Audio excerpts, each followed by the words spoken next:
Boa noite. Todos. Chegou um vermelho aí, ó. Tá Chegou um todo vermelhão aí, ó. Ó, ele está aqui também. Está em todo lugar. Tá em todos. E aí, pessoal?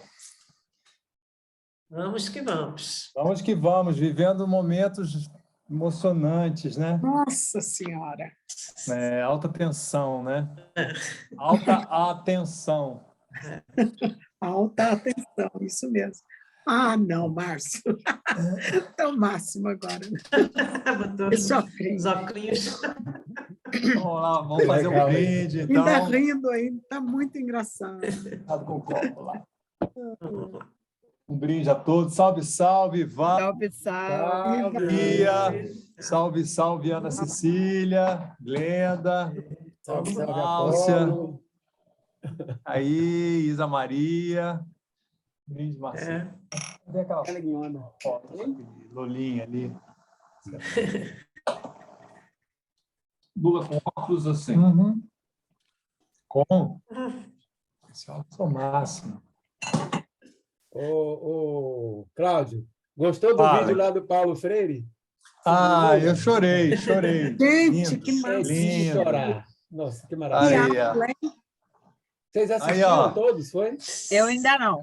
Aí, pessoal, vamos fazer uma foto aqui do Marcinho com o Lula. De óculos. Já fiz. Tá ótimo. Registro aí. Lindo, obrigado, Ivan. Documento maravilhoso. Eu não conhecia esse vídeo. Nossa, fiquei emocionado. Falando do Lula. Incrível, Eu incrível. também não conhecia, não. Incrível, muito bom, muito bom. Que fala linda dele, que fala maravilhoso. Bonito, Uma coisa né? que a Nossa. gente entende, né? A muito gente compreende, o homem bonito. falando é maravilhoso, a gente compreende, não tem complicação nenhuma, né? Quer dizer, não precisa complicar para a gente se entender, Não, né, Cláudio? é impressionante.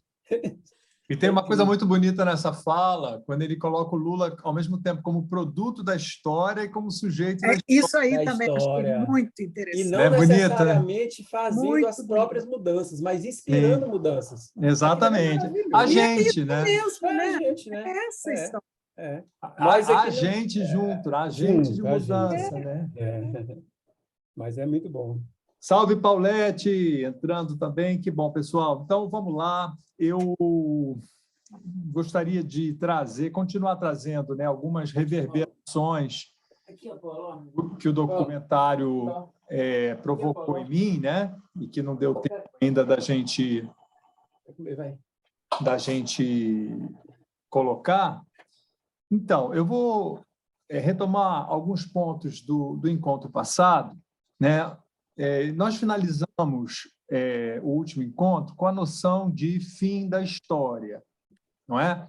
Essa noção foi popularizada pelo Fukuyama, né?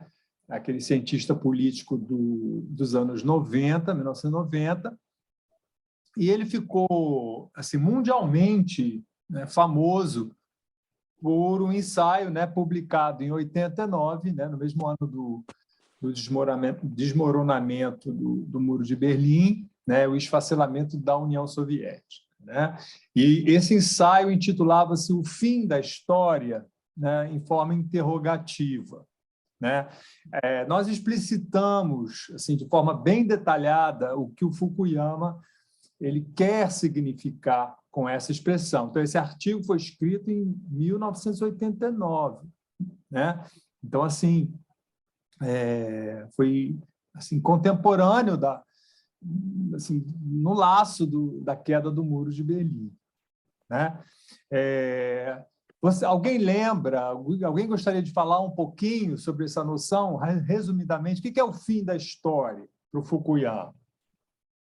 Márcio, gostaria de falar?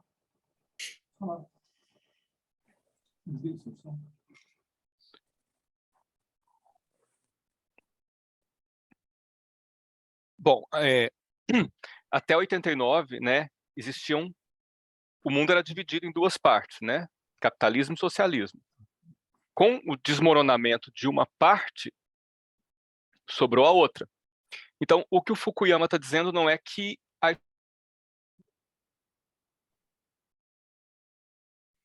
Está ouvindo. Opa! Então, o que o Fukuyama está dizendo não é que acabou a história humana. O que ele está significando aí é que acabou essa alternativa. Até então havia uma alternativa ao capitalismo.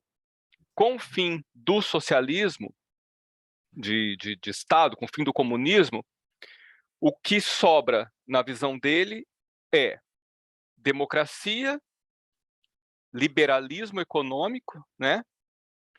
E globalização. É como se os Estados Unidos, a única opção fosse a forma de política exportada pelos Estados Unidos. Eles foram os vencedores da Guerra Fria, e era isso. Dali para frente era isso. É isso? Mais alguma coisa? Não, isso aí, o Márcio disse o essencial, né?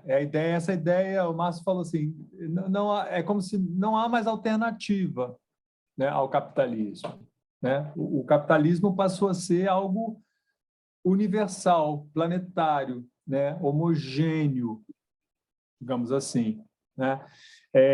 Vamos retomar um pouquinho. A gente foi lá no artigo do Fukuyama, né? E ele diz o seguinte: olha, o que estamos testemunhando, né, pode ser não apenas o fim da Guerra Fria, ou a passagem de um período particular da história pós-guerra, mas o fim da história. Aí que aparece a expressão o fim da história. Como tal, isto é. Aí ele vai explicar direitinho o que ele entende por isso. O ponto final da evolução ideológica da humanidade e a universalização da democracia liberal ocidental como a forma final de governo humano. A vitória do liberalismo aconteceu, antes de tudo, no campo das ideias e da consciência, e está ainda incompleta no mundo material. Mas há razões poderosas para acreditar que ele é o ideal que governará o mundo material a longo prazo. Então, interessante, eu estava relendo, estudando essa frase hoje, né? E eu vi nela assim, uma dupla vertente, né? Tem uma vertente do ideal, né? Uma vertente do ideal, né? Ele fala de ponto final da evolução ideológica da humanidade. Então, no nível da ideia, da mentalidade, é como se os humanos tivessem compreendido, racionalmente entendido que o liberalismo, né, é a forma mais aprimorada, né, da evolução ideológica da humanidade. E a segunda vertente, a gente pode chamar de material, porque ele mesmo fala, né, a vitória do liberalismo aconteceu antes de tudo no campo das ideias, né, e da consciência, e está ainda incompleta no mundo material, né? A gente pode entender isso da seguinte forma, né? O fim da história, aqui entendido como esse ideal, né, do liberalismo, essa doutrina econômica, né, que foi fundada pelo Adam Smith no século XVIII, né? Filósofo e economista inglês, né? Publicou aquele livro A Riqueza das Nações, né? O conceito de mão invisível, né? O Márcio falou disso no encontro passado, quando ele apresentou o New Deal, né? A ideia de que o mercado se autorregula, sem a necessidade de intervenção do Estado, é o laissez-faire, né? Essa ideia já foi assim, já ganhou o campo mental. Mas com a queda do Muro de Berlim, ela ganha o campo da realidade, do material. É como se a ideia tivesse se esparramado no chão, de forma a unificar todo o planeta em torno de uma mesma ideia, o liberalismo econômico. Ou, mais precisamente, o neoliberalismo, né?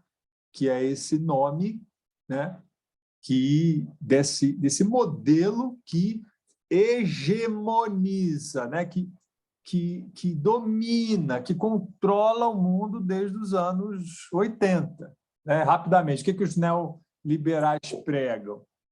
O que a gente tem falado aqui?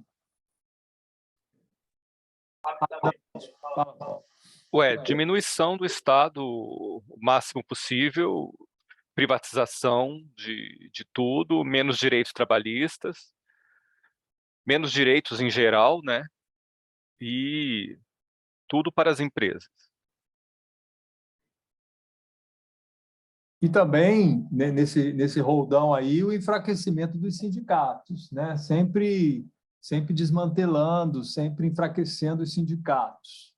Né? Parece que o ideal de homogeneização também dos pensamentos, das ideias, algo no sentido de conduzir a um lugar de felicidade, de paraíso, todo mundo correndo para lá.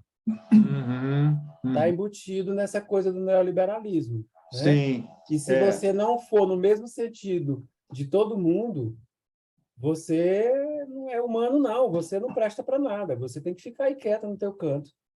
Ou seja, é a exclusão mesmo. Né? Como é que é? A intenção de exclusão, porque, na verdade, ninguém é excluído. Está todo mundo dentro da sociedade.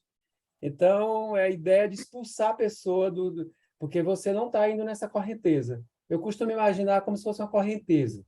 Todo mundo indo para lá, para o consumo, para o desejo de ser feliz, essa coisa toda, né? Maluquice, isso é maluquice. Isso aí.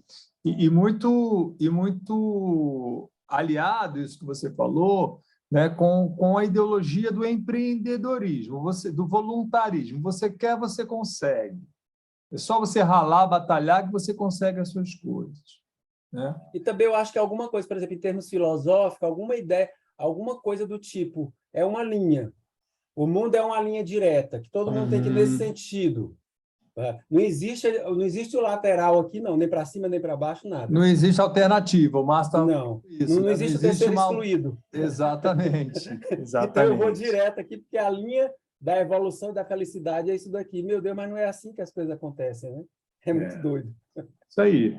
Então, isso tudo se avizinha, né? Você vê que a gente está falando de não haver alternativa, você está falando de uma linha, de um caminho só. Né? Então, é exatamente isso que o fim da história, o Fukuyama está tentando expressar. Né? Mas essa expressão, a gente viu, ela não é nova. Né? Ela foi inventada há mais de 200 anos. Por quem? Hegel. Hegel. Exatamente. Essa expressão é de Hegel, o fim da história. O Hegel ele apresenta essa expressão na fenomenologia do espírito desde 1807, quer dizer, muito mais de 200 anos. Em que contexto ele apresenta essa expressão? Né? O Hegel ele era professor. Alguém lembra da cidadezinha? Não? É o mesmo nome da ponte. Paulette sabe. Paulette, nome da ponte, Paulette. Fala aí para a gente. Sim. A Ponte de Paris. Napoleão mandou construir em homenagem a essa batalha que foi travada nessa cidadezinha. Paulette, 1, 2, 3, vou até 5. Depois você repete, mais 1, 2... 4, 5. Então, o Hegel ele era professor de uma cidadezinha. Ela escreveu, ó. Iena, isso. Valeu, Paulette, obrigado. Então, o Hegel ele era professor da cidadezinha de Iena, né? na antiga Prússia, né? Hoje Alemanha. Iena é uma cidade universitária muito conhecida na Alemanha, né? Muito tradicional. A gente mostrou fotos, tem um busto do Hegel, né? No jardim. Né? Então, o Hegel era professor da Universidade de Iena, e nessa mesma época, em 1806, foi travada uma batalha entre a França e a Prússia, nessa cidadezinha. Né? Os franceses, que foram liderados pelo Napoleão, vencem a batalha, né, contra os prussianos, né? E o Hegel ele considera que essa batalha ela marca, diz ele, o fim da história. Por quê? Alguém lembra? porque seria a vitória das ideias da Revolução Francesa, naquele momento, né? Que ideias? Ué, Igualdade, liberdade. igualdade, liberdade, né? Contra a Fraternidade. aristocracia e esse poder do sangue, da nobreza.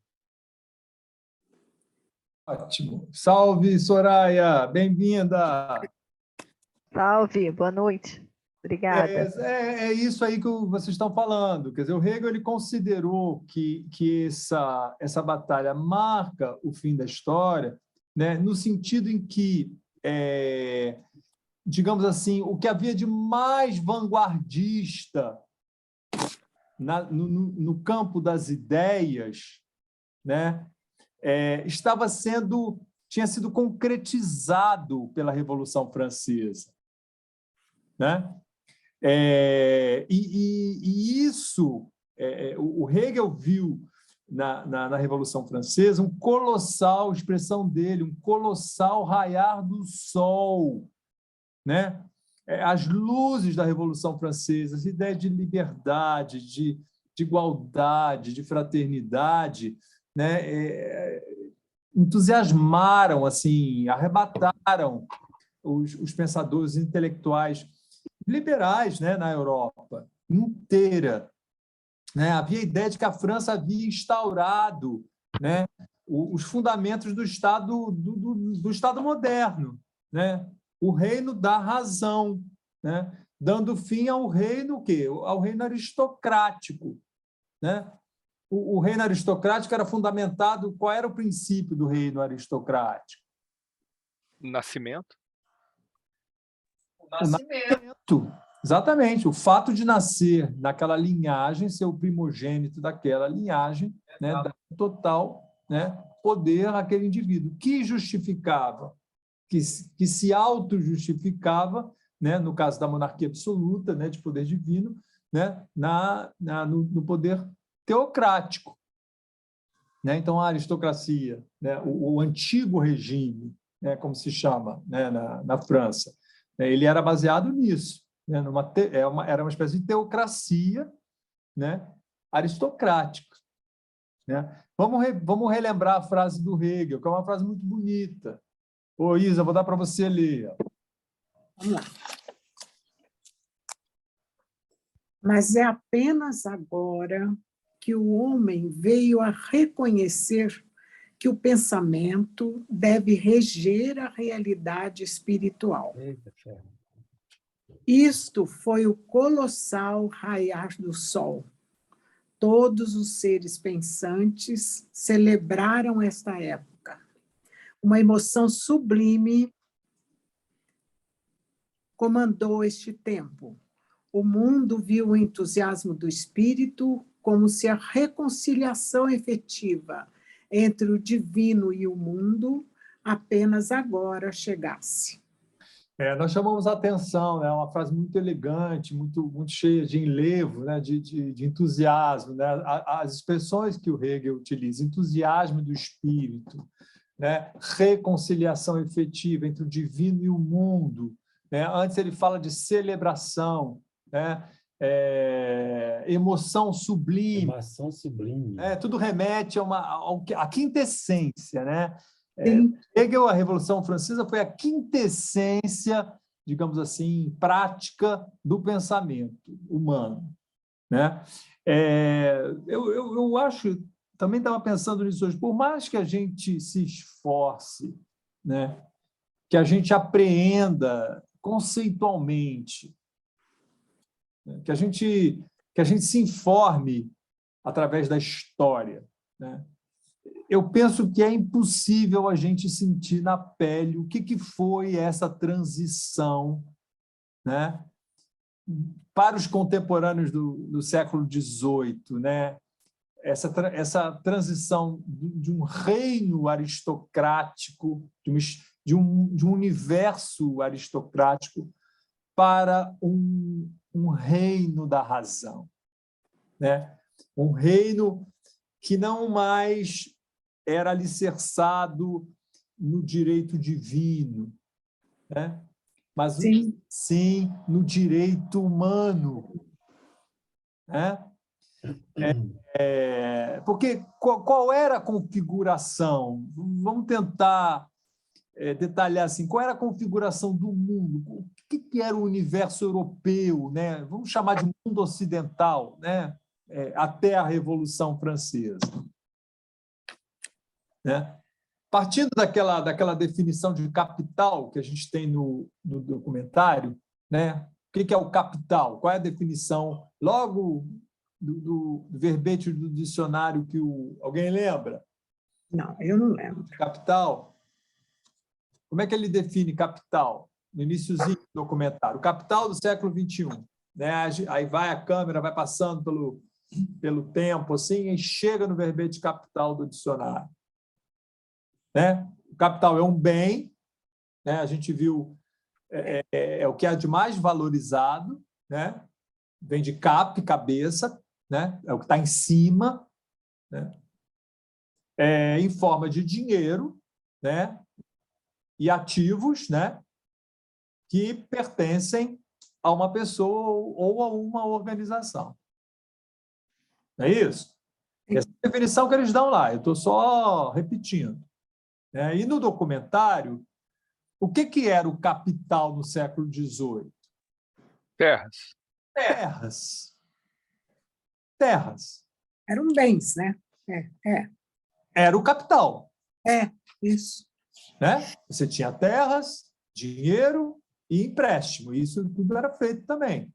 Mas, assim, o essencial eram as propriedades, extensas propriedades rurais. Né? Esse capital era concentrado nas mãos de um punhadinho de pessoas, a chamada aristocracia. A aristocracia, pessoal, era 1% da população. Então, a fronteira entre que limitava a ascensão social de forma absolutamente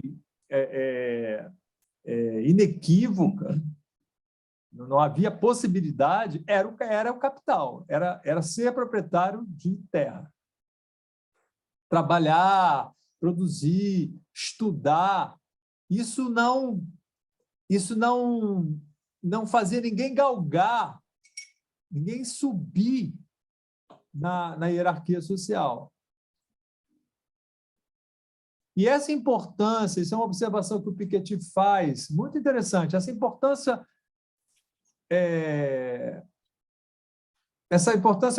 capital do capital ao longo da história, né?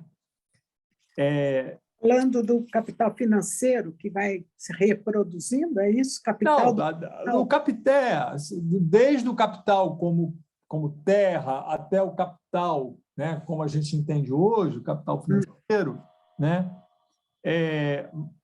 Mas essa importância, né? O Piketty chama a nossa atenção que a gente vê isso na literatura, e ele cita, né? Qual é o autor, ou autora que ele cita, ele se refere? Ele fala de Orgulho e Preconceito, né? Isso, de quem? Jane Austen. Jane Austen, de quem a Glenda é fã, né? Ela já Verdade. que ela é fã, né, da Jane Austen, Orgulho e Preconceito. O Piketty diz, né, que quando a gente lê a literatura, a literatura conta uma história muito mais sombria do que a visão idílica, né, que a gente tem dessa marcha rumo ao progresso, né, do século das luzes, né? Porque quando a gente fala no século XVIII, primeira imagem que vem, porque a gente estuda assim, é o quê? Século XVIII. Revolução Francesa? Revolução Francesa. Iluminismo. O iluminismo, exatamente.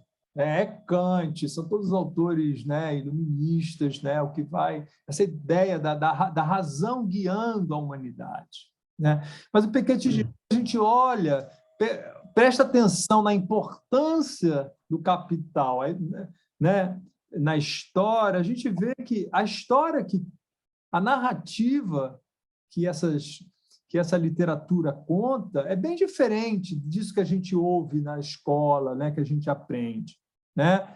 É uma visão muito mais sombria, né?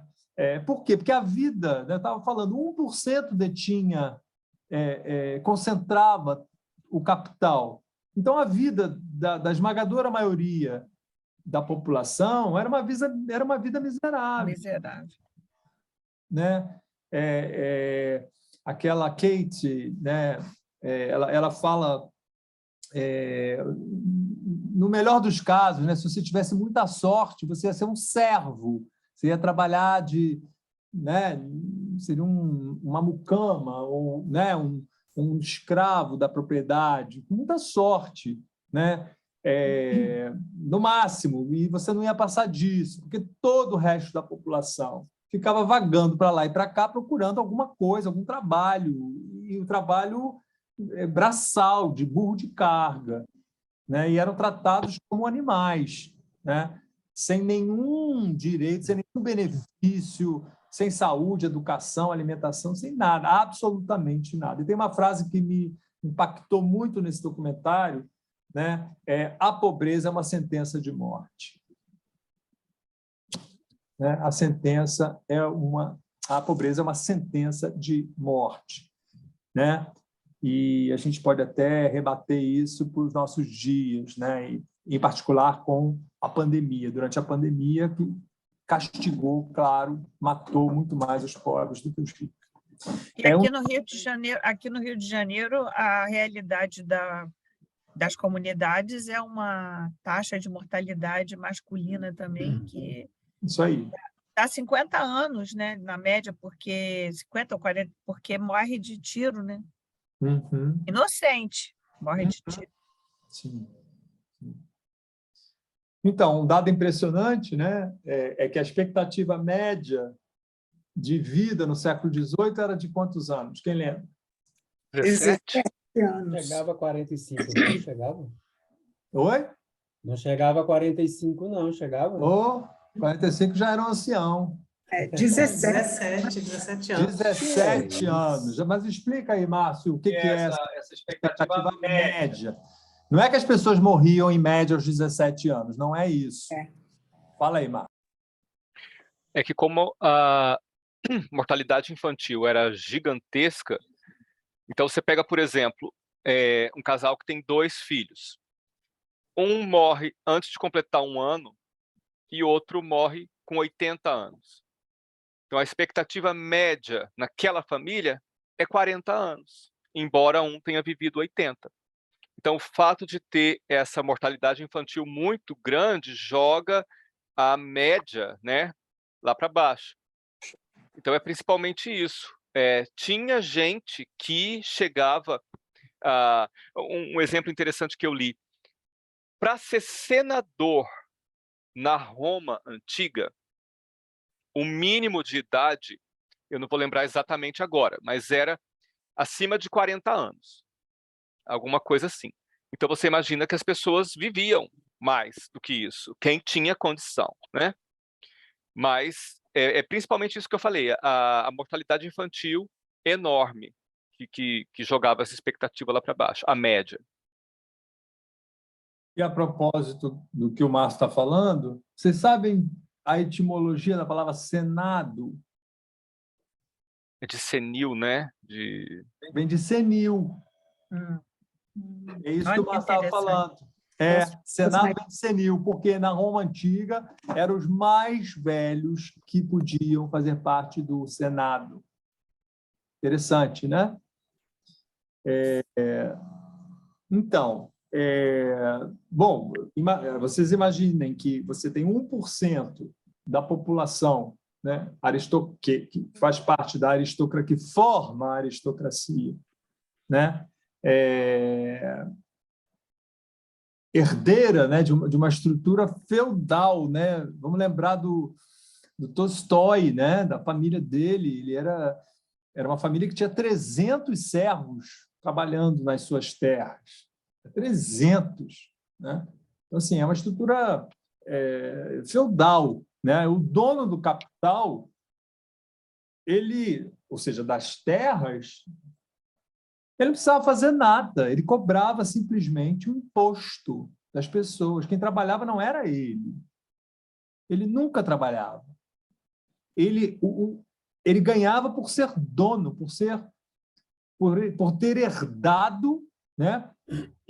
Primogênito, ele herdava as terras e ele cobrava o imposto, né? Sobre todos os camponeses, todas as pessoas que tinham, de alguma forma, que tinham seu ganha-pão, né? Extraíam o seu ganha-pão ali das suas terras, né? Tem uma cena do filme muito, muito bacana, muito interessante, que, na verdade, é uma cena de um filme chamado Um Conto de Duas Cidades, né? Eu fui pesquisar hoje, esse conto, ele é um conto do Dickens, Charles Dickens, que é um dos mais importantes escritores ingleses do século XIX.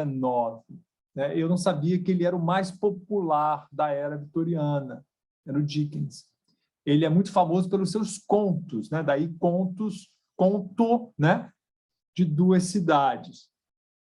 Eu, de memória, assim, eu tinha que ele havia escrito David Copperfield, era um conto dele, um romance, e tem um outro que é Oliver Twist, que são muito famosos, não é isso?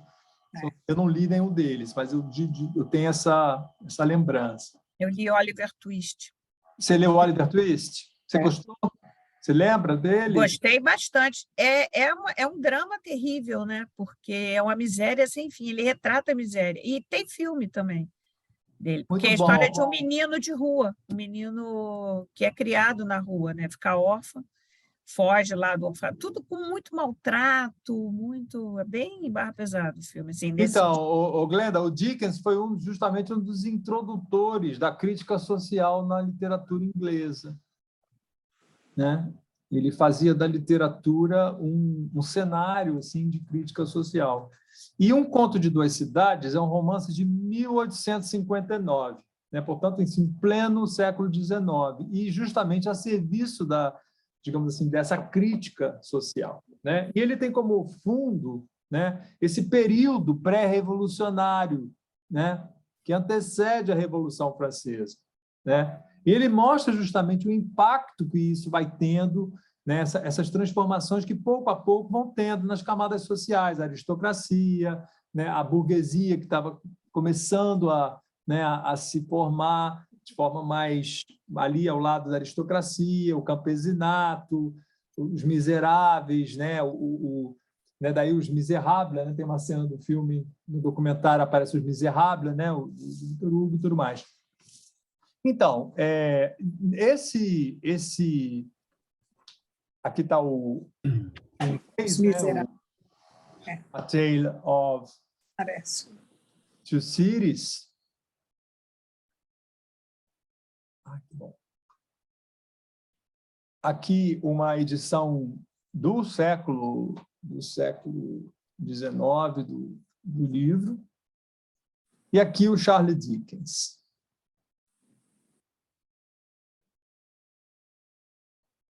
Hein, Cláudio?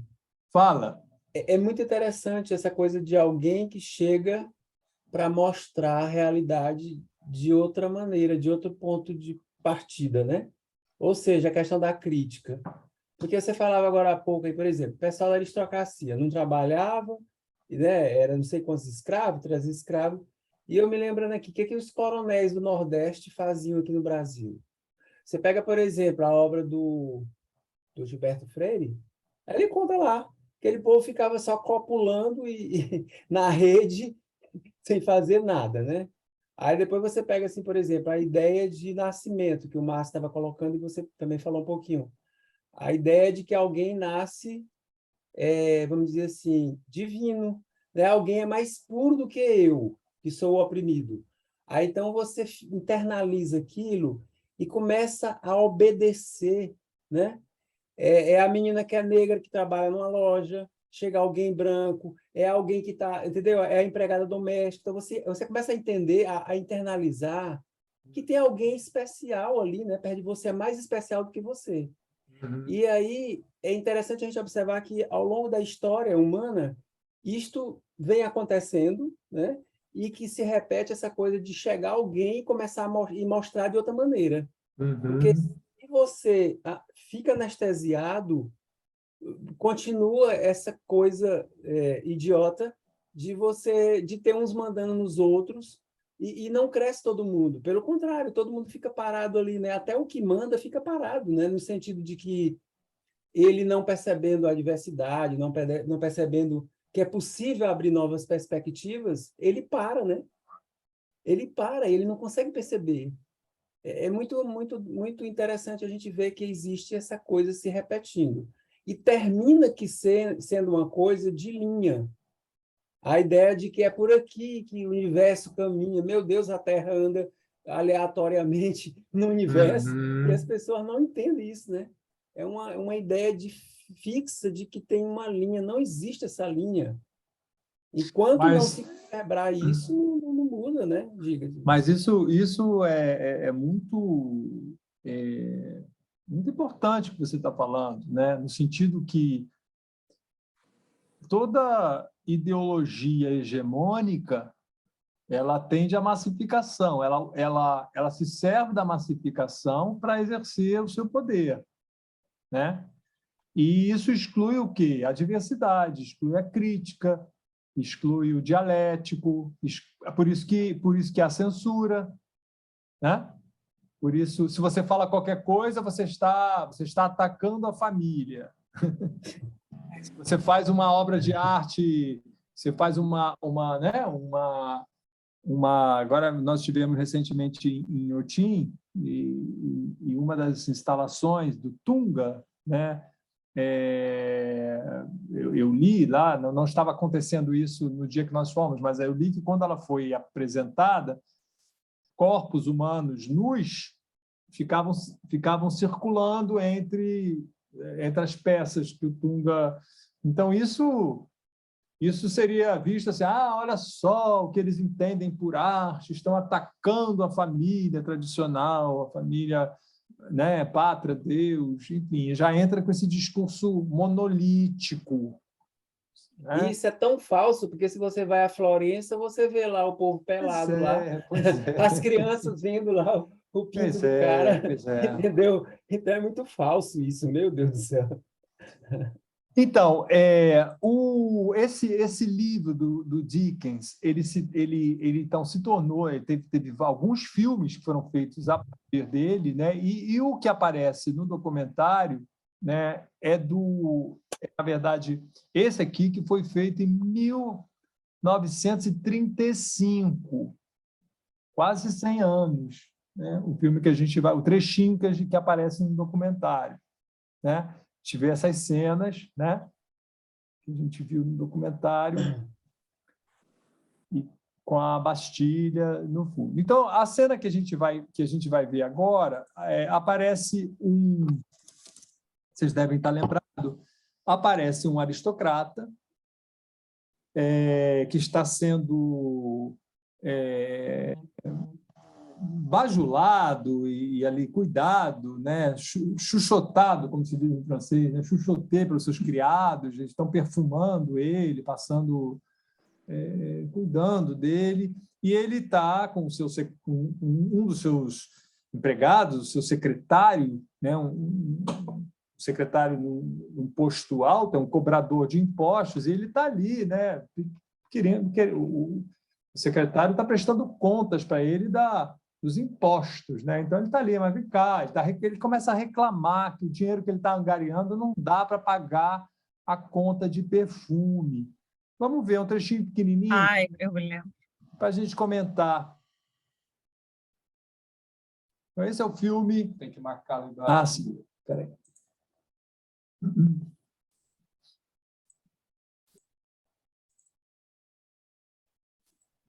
Eu sei que vocês querem rever o documentário todo, mas eu não vou deixar. Então, esse trechinho é um trechinho pequeno, mas ele é muito, muito rico, né? O que vocês diriam sobre esse trecho? Vamos lá, Gláucia, o que te chama a atenção?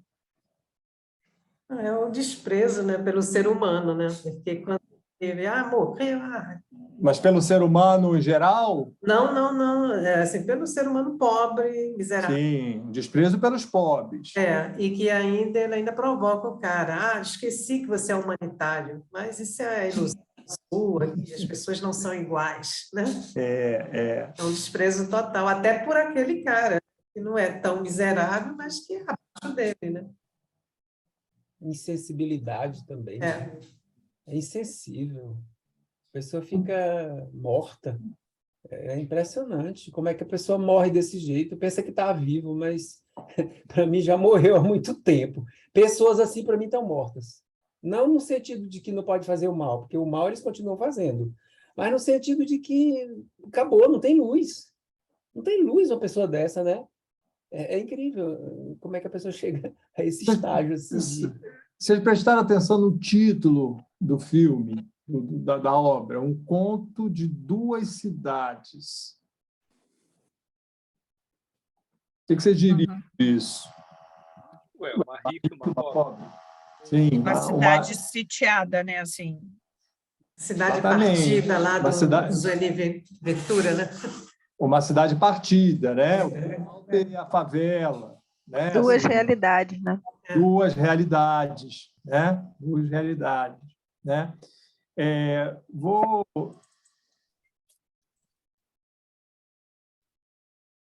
Vamos lá, vou fazer um diálogo entre Soraya e Márcio.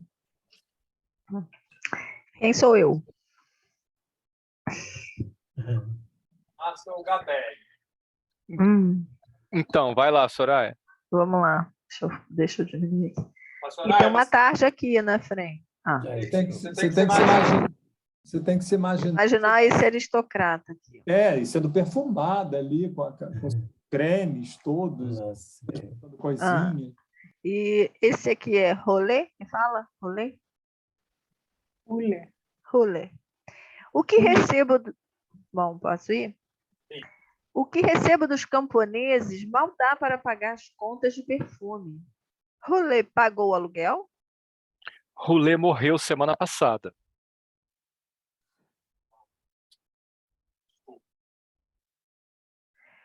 Morreu sem pagar o aluguel? Morreu de quê? De fome. Fome é indulgência para essas pessoas. Sempre esqueço, Gabriel, você é humanitário, não é? Acha que uma pessoa é tão boa quanto outra? Não. Acha que uma pessoa é tão boa quanto outra. Noção ingênua, contrariada pelos fatos. Já acabou? Já. Ele é curtinho, né? Mas ele tem um monte de elementos aí. Qual é a palavra que chamou a atenção de vocês nesse diálogo? Se é que alguma em particular chamou a atenção. Indulgência. Humanitário. Indulgência. A mim também. O que é uma indulgência? Fome é indulgência das pessoas. Como é que vocês interpretariam essa frase? É como se fosse dar uma aliviada. Uma desculpa? Desculpa de quê? Ué, no caso aqui, ele morreu sem pagar o aluguel, né? Então, é como se a fome fosse uma desculpa. O que mais em relação à indulgência? Existe coisa pior para se morrer do que a fome. Na cabeça do sujeito lá.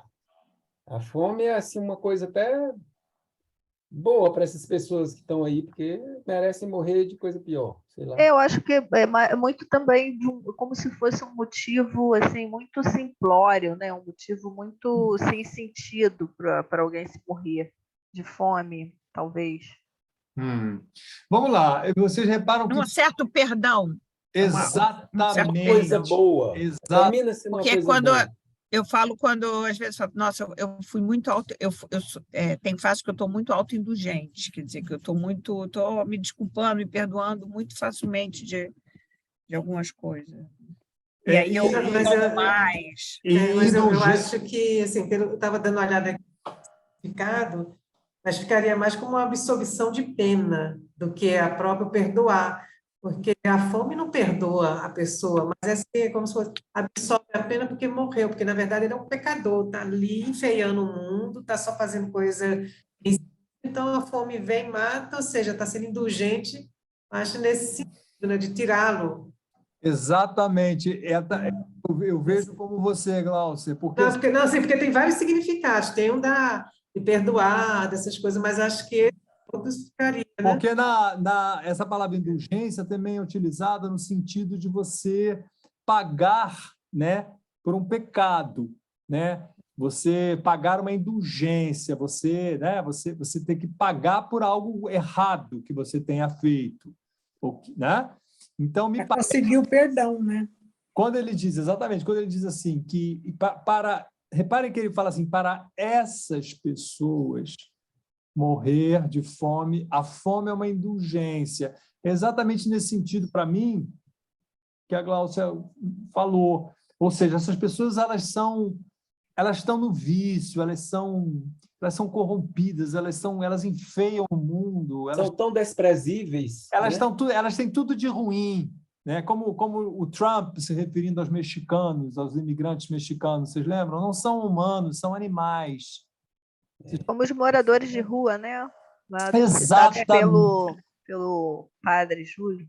Exatamente, né? A gente pode pensar em tudo que a gente falou, aquela do Dória, né? A coisa da ração humana, né? A mulher dele, aquela entrevista patética, né? Em que ela fala, não, esse pessoal de rua, eles gostam de ficar na rua, a rua é um atrativo, porque eles querem ganhar coisas, eles pedem comida, ganham coisas, né? Então, assim, me parece que a indulgência é nesse sentido de que bom que morreram de fome, que bom. E pagaram uma pena, a pena de existir de forma tão sórdida, tão culpada, tão criminosa. E é todo esse imaginário que vem junto com a pobreza, né? Que a pobreza, os mais pobres são mais ladrões, são bandidos, criminosos, né? E os ricos são os puros, são os mais puros, né? Pois é. Isso é horrível. E uma outra coisa que eu achei bacana também nessa frase, quando ela fala assim, quando ele fala assim, fome é indulgência para essas pessoas, né? Aí mostra bem a partição, né, das duas cidades, né? Eu lembrei daquela cena magnífica de Bacurau, daquela brasileira que se acha americana, que fala para os americanos, não, eles não são brasileiros como a gente. Eles não são como nós. Eles não são como nós. É exatamente isso que ele está falando. Eu sempre esqueço, Gabelli, você é humanitário, né? Olha que frase, você acha que uma pessoa é tão boa quanto a outra. Noção ingênua, né? Ele fala naïve, né? Naïve, em inglês se usa a expressão francesa naïve, significa exatamente assim, simplório, ingênuo, né? Sem muita reflexão. E me chamou a atenção, Cláudio, esse negócio aí de ele dizer que é uma ingênua, quer dizer, ele se acha sábio, né? Sim. Ele acha que entende das coisas para dizer que o outro é ingênuo. Mas tem uma razão de ser para ele achar que ele entende das coisas, a gente já vai ver agora, daqui a pouquinho, né? E ele fala uma noção ingênua contrariada pelos fatos, né? A realidade mostra que você está errado porque os pobres, né, são pessoas realmente merecedoras de morrer de fome, de serem extirpadas do cenário, né, da sociedade. Uhum. Vocês já pararam para pensar na palavra aristocracia, de onde ela vem? Uma palavra bacanérrima. Bacanérrima.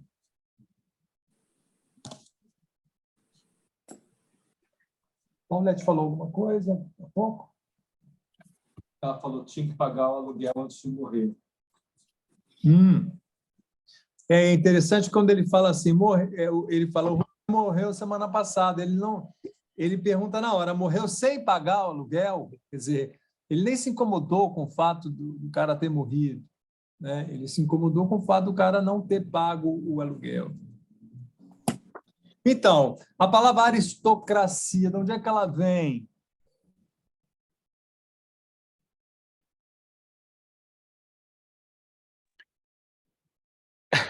Cracia é governo? Isso, cracia é governo, kratos, poder, do verbo kretain, que é governar em grego, né? Então, vamos lá.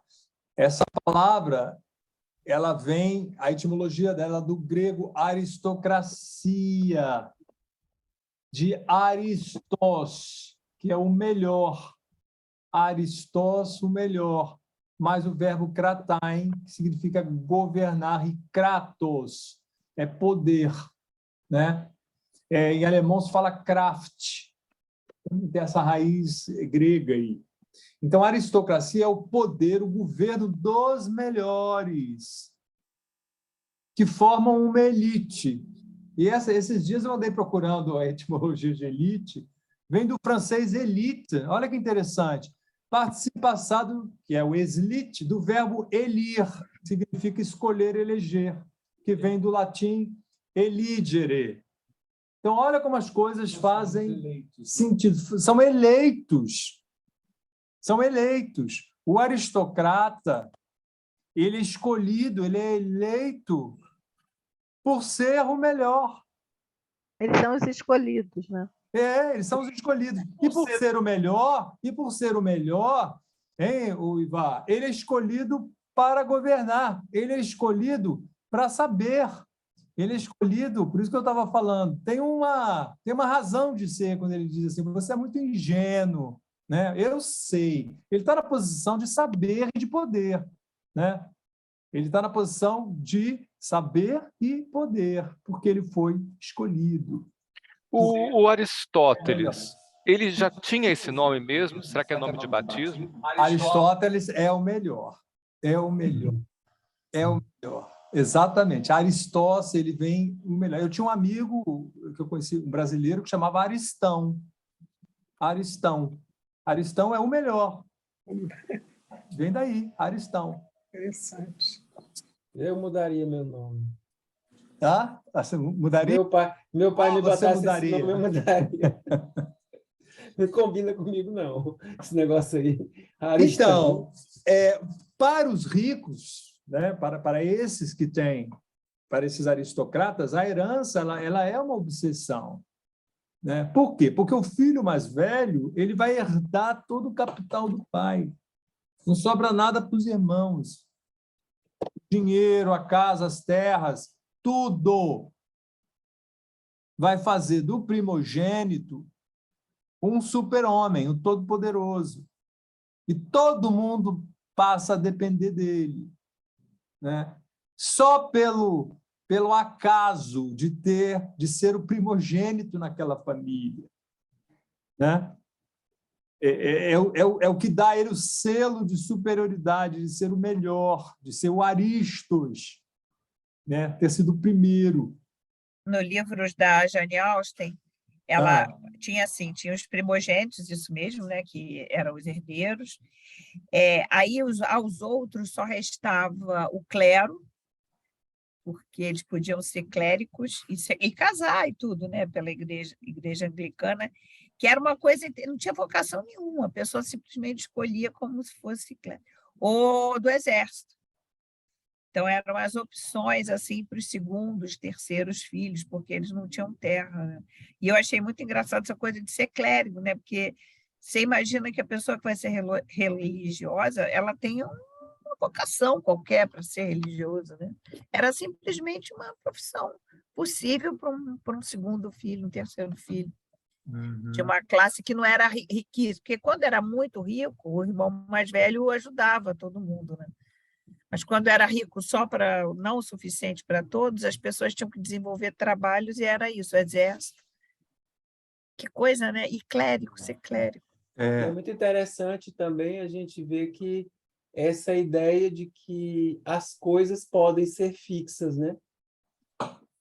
Então, por exemplo, quantos séculos e ainda predomina, ainda hoje a gente ainda vê, a ideia de que, por exemplo, alguém nasceu numa família de sangue azul, eu não sei nem se o sangue pode ser azul, para mim é vermelho, né?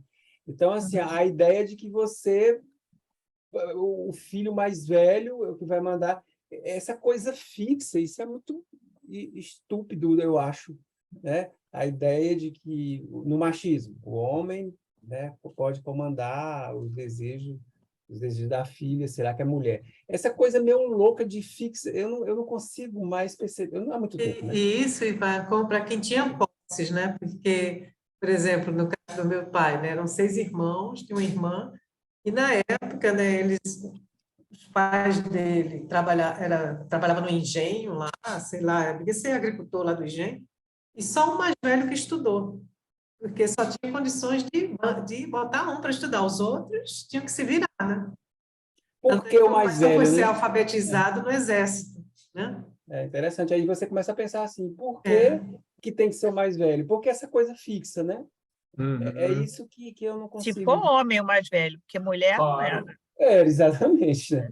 Mas Mas então, Ivar, a gente vai vendo que tudo tem essa raiz histórica, né, que vai moldando as gerações, que vai moldando a forma de pensar, né? A ideologia vai fazendo isso, né? Essa ideia do mais velho, né, de ele ter mais, ser o eleito, ter mais poder, né? Você vai falar alguma coisa? Não? Não? Então, e muitos, né? Assim, por isso que eu estava falando há pouco, eu acho que a gente não consegue, por mais que a gente tente entender conceitualmente o que era esse mundo estático, como o Ivar está falando, um mundo fixo, você já nascia pregado no lugar, né? Assim, havia um prego que fazia pregado, gostei. sem possibilidade nenhuma de sair daquele lugar.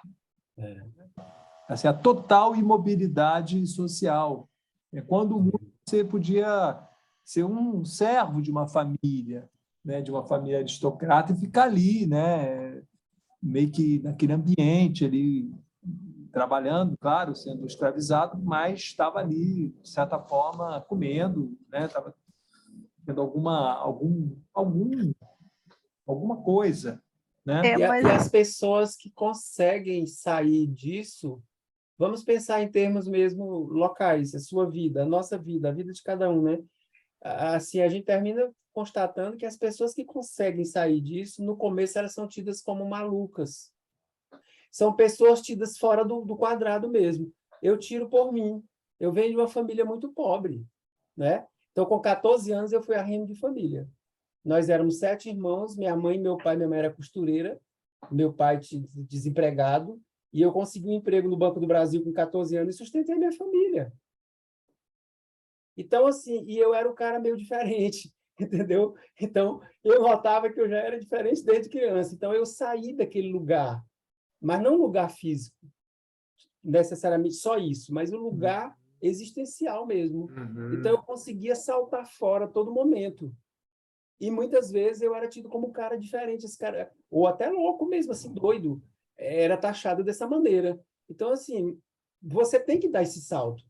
Tem que ter uma coisa muito doida dentro da gente para fazer com que a gente saia desse lugar. Você é uma alma imoral. Imoral. Como é que é o nome do cara? Newton Bonder. Bonder. Pois é, imoral. Então tinha que sair, né? E se não fizer isso, para.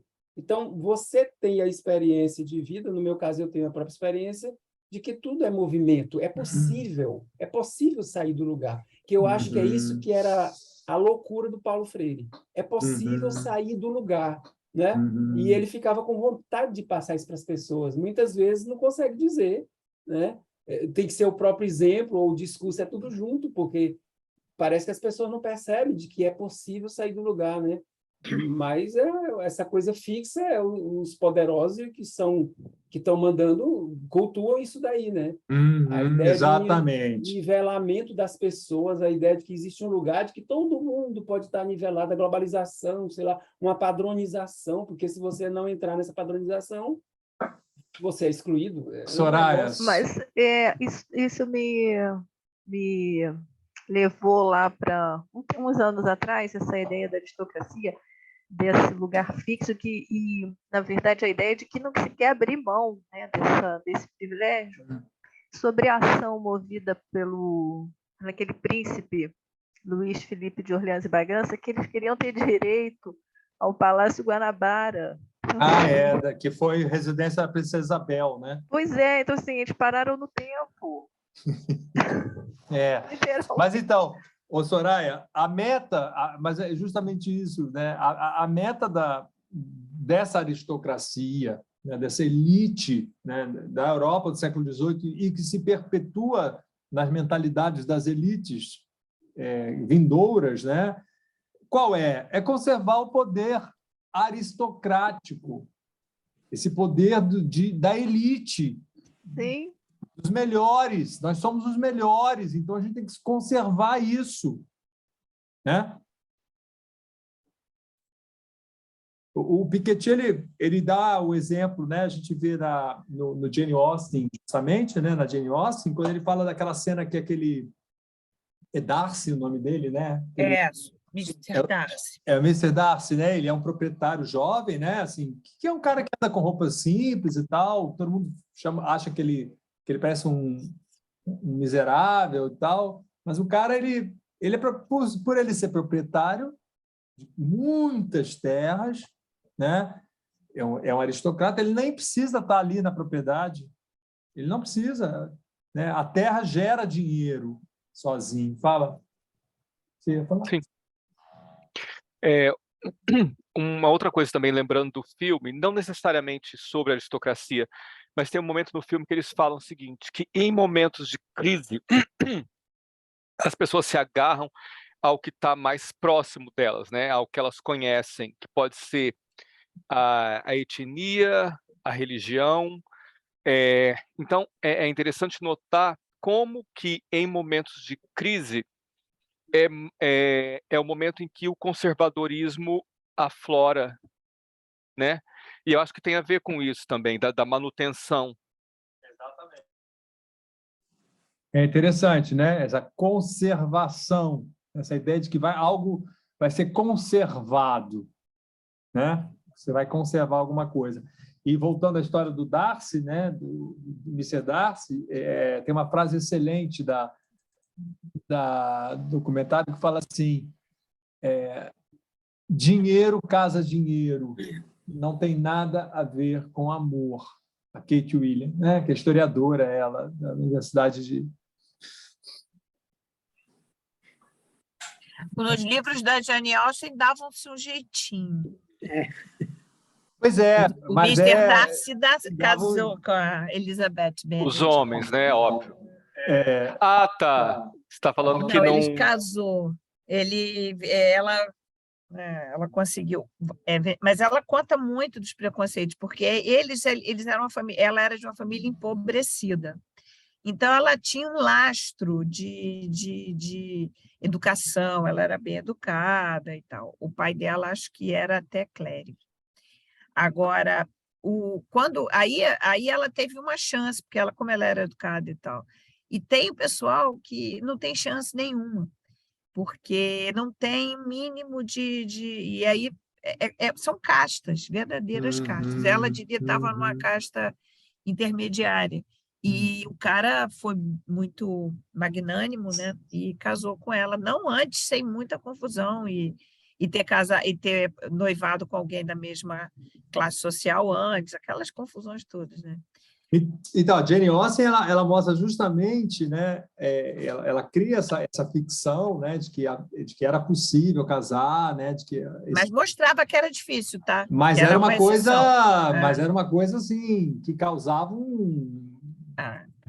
assim, não era o não, né? não, e ela deixava muito claro, e nos livros dela ela mostra a diferença de classe de um jeito imenso, imenso, muito bem colocado, sabe? E sempre tinha alguém de uma família empobrecida que ia ser dama de companhia, ou ia viver em casas abastadas. não eram empregadas, mas viviam nessas casas para estar ali, né? Passavam temporadas mas tinha um tratamento diferenciado. Então, se algum senhor da casa, algum menino da casa se encantasse por ela, era complicado, porque como ela não tinha dote, ela não era uma pessoa para casar, porque as mulheres para casar tinham que ter dote. Dinheiro casa dinheiro. É casa com incrível, dinheiro. as histórias são incríveis, incríveis. Então, uma coisa que o Piketty, logo depois dessa cena do Darcy, né, ele traz como reflexão, né, o que a gente vê agora, né, é quase que uma volta ao século XVIII, né, na verdade é a própria Kate Williams que está falando, aquela ruiva, na verdade é ela que fala isso, porque ela fala assim, na nossa Inglaterra, né, a riqueza herdada é tudo. E ela diz que 1% da população da Inglaterra é proprietário de 70% das terras. Uhum. Né? Ela é historiadora, ela deve estar se calçando para afirmar isso. Né? Então, uma frase que eu quero trazer aqui, e que vai totalmente no movimento que a Soraya falou há pouco, vou deixar até a Soraya ler, essa aqui. Vai lá, Soraya, por favor.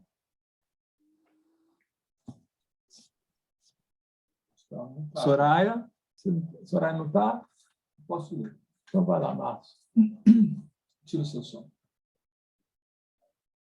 Sempre houve elite, que geralmente é adepta a reproduzir privilégios através das gerações, monopolizando ambos capitais, econômico, social e cultural. A forma como a elite permanece no poder e passa seus privilégios à próxima geração é também moldando nossa forma de pensar.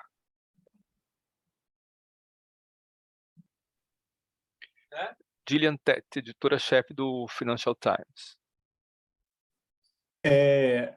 Esse moldando nossa forma de pensar, como é que você diria? Indústria cultural. Indústria cultural, né? Ideologia, né? Indústria cultural, exatamente isso. Você não consegue perpetuar privilégios sem que haja esse trabalho de molde, né? da mentalidade, né? Esse trabalho de formatar, e é o que a indústria cultural faz, né? Formatar.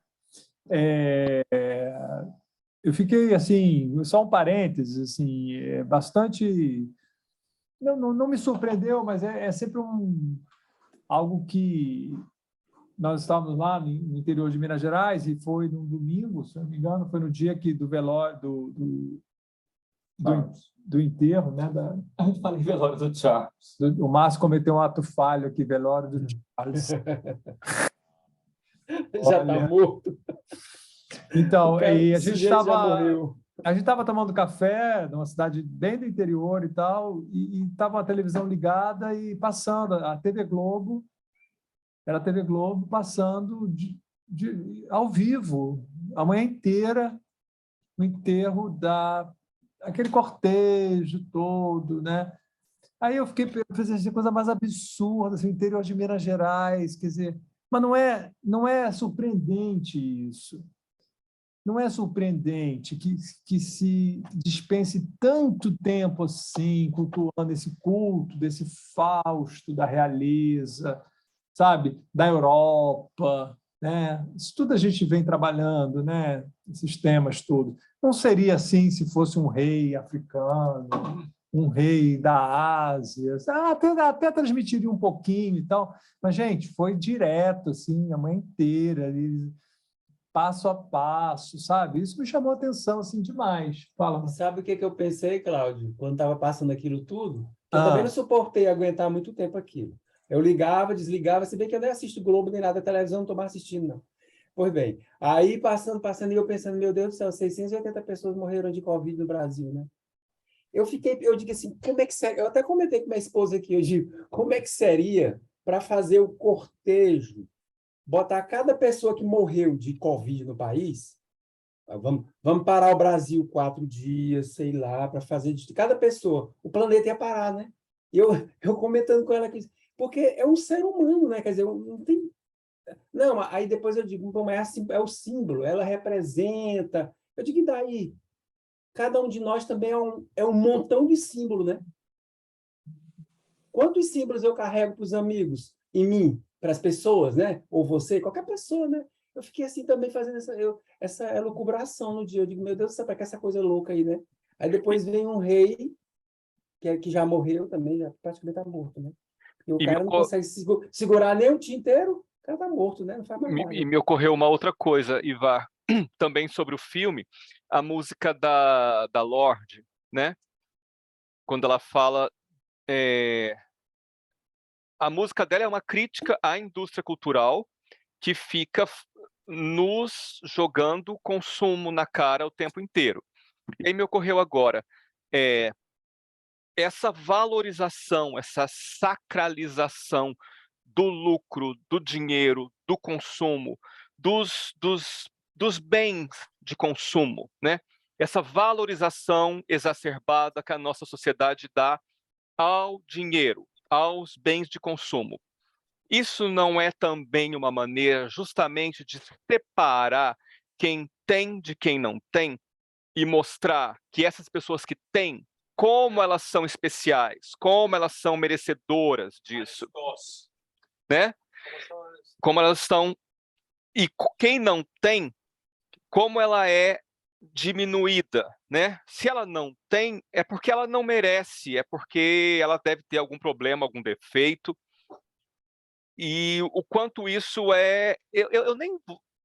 Eu pensei aqui em dizer que isso pode ser até pior do que a religião, mas não sei se é possível, mas, enfim, é horrível também, né? Isso vai naturalizando, né? Vai anestesiando. E as pessoas vão entendendo como algo normal eu ser menor do que o outro. Aqui, nós temos uma pessoa que vem fazer serviço aqui em casa. Ela vem 2 vezes por semana. Aí eu falei para ela já, ela está com mais de 7 anos aqui. Esse dia, eu disse, você está entrando no elevador de serviço por quê? Você tem que entrar no elevador social. Não sei. Eu dei uma desculpa esfarrapada. Ela é morena, inclusive até piauiense também. Aí eu digo, não, de jeito nenhum. Eu já sou contra elevador de serviço. Aí eu, entendeu? Falando para ela, eu digo, mas, pô, assim, quase que eu brigava com a pessoa. Você tem que parar com isso, porque as pessoas internalizam que são menor. Porque isso é colocado, as mídias, né? As TVs, elas colocam o tempo todo. Gente, para que coisa mais irreal do que o Bona de terno todo dia na TV? Eu fico assim pensando, eu digo, alguém lá no Nordeste, no sertão do Cariri, o cara no calor lascado, né? Aquele sujeito de terno, todo formatado, passando a ideia de que é possível você homogeneizar. Isso é triste, né?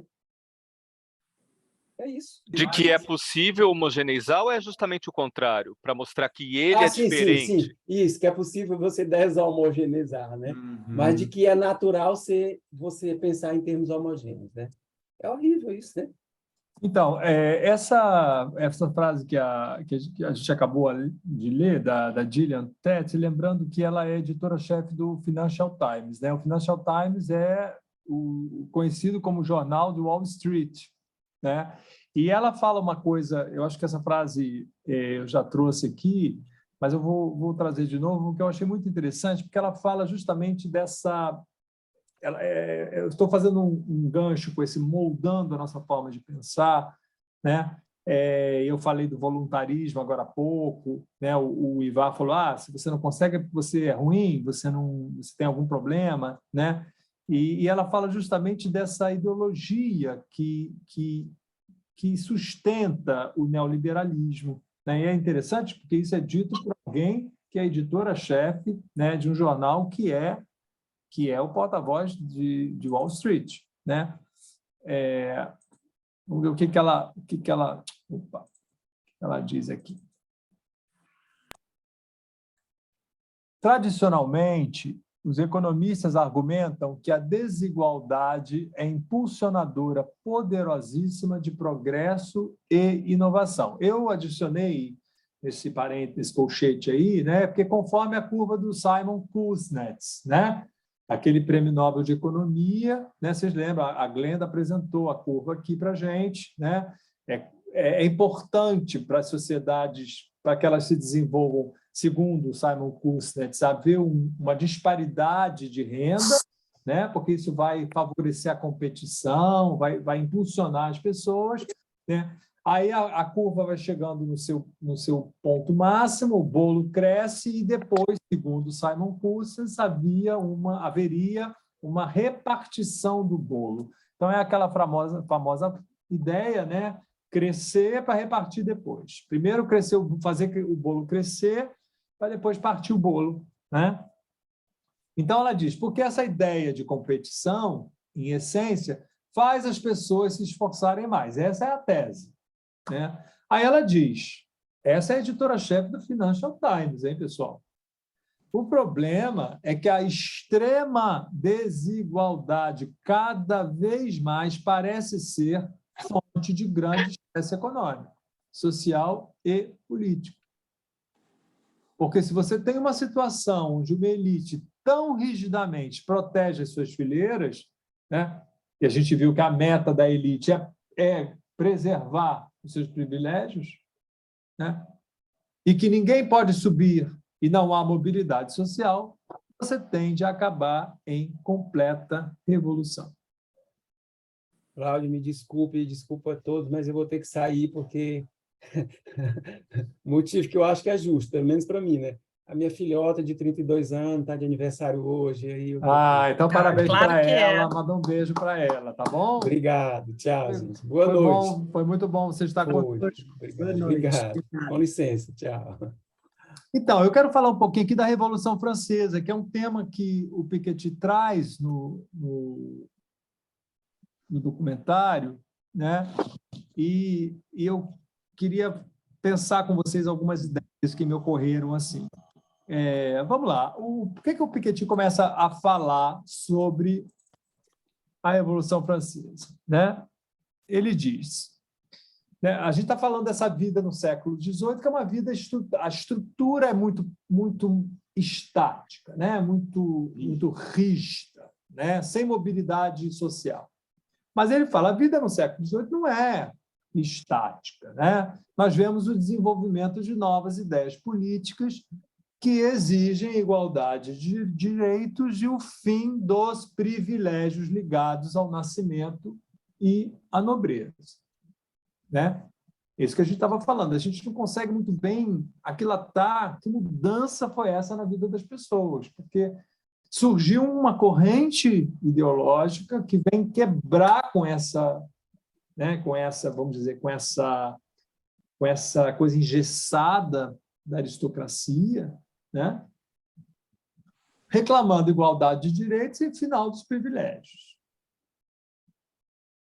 Muito bem, isso deu na Revolução Francesa.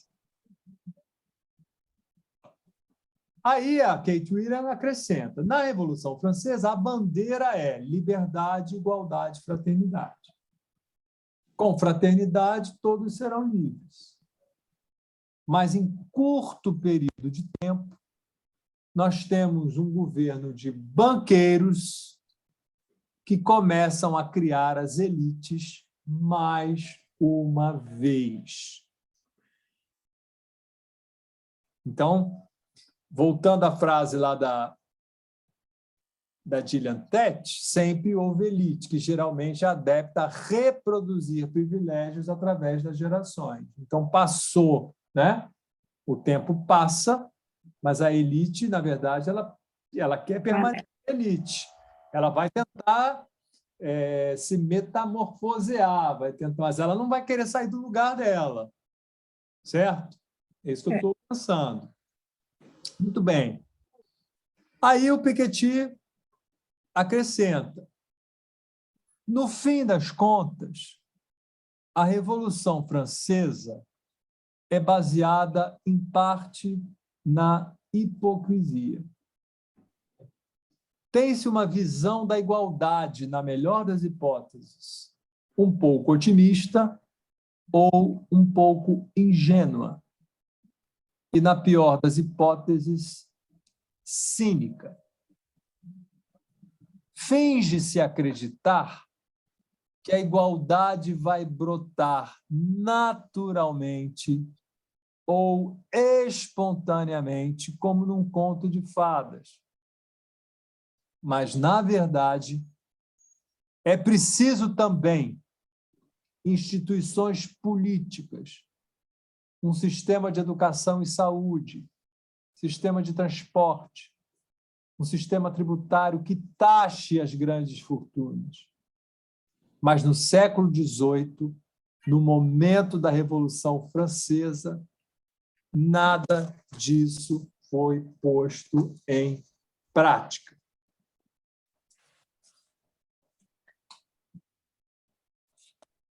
Bom, essa reflexão do Piketty fez reverberar em mim, de forma muito profunda, o pensamento da Hannah Arendt sobre a questão dos direitos humanos. O que a Hannah Arendt ela evidenciou com uma clareza e uma agudez assim absurdas? Ela fala que quando você separa a sociedade em classes, né? As que são merecedoras de direito, as que não são, é o primeiro passo da barbárie. Exatamente. Isso é um dos aspectos, né? O primeiro passo da barbárie é você começar a separar classes sociais, umas privilegiadas, outras menos, outras nada. Mas em relação à Declaração dos Direitos Humanos... Ela fala também que precisa de um Estado para garantir os direitos, né? Ou seja, o que reza na Declaração dos Direitos do Homem e do Cidadão de 1789, que foi firmada logo após a Revolução Francesa? Como é que os direitos humanos são definidos? É como se... fala que todos os homens são iguais, né? Não vou lembrar exatamente, mas já são iguais no nascimento, iguais em capacidade, iguais, como se realmente fossem, não fosse necessário uma ação do Estado para que isso acontecesse, né? É como se eles tivessem só, naquele momento, feito uma descoberta. Olha só, os homens são iguais. Pronto, agora todo mundo já sabe disso, beleza, está resolvido. E eu acho que ele fala de cinismo, porque tem uma frase que você mostra lá, que a Revolução Francesa queria acabar com o direito de nascimento e a nobreza. Na verdade, o que acabou foi só a nobreza, porque esses privilégios de nascimento continuam iguais, né? Exatamente. Ou seja, a Declaração dos Direitos Humanos, a Ana Cecília está concordando com o Márcio aqui, ela define os direitos humanos, o Márcio falou assim, desde nascença, ou seja, como naturais. O soberano já estava garantido, né? Já estava garantido. Nasceu humano, já é livre. Já tem esses direitos são naturais, são sagrados. Eu estou trazendo os termos sagrados. Inalienáveis, sinônimos de inalienável é um termo do direito. Uma coisa inalienável. O que é uma coisa alienável no direito? Um bem alienável. É que você pode dar em garantia. Não pode ser comercializado, passado,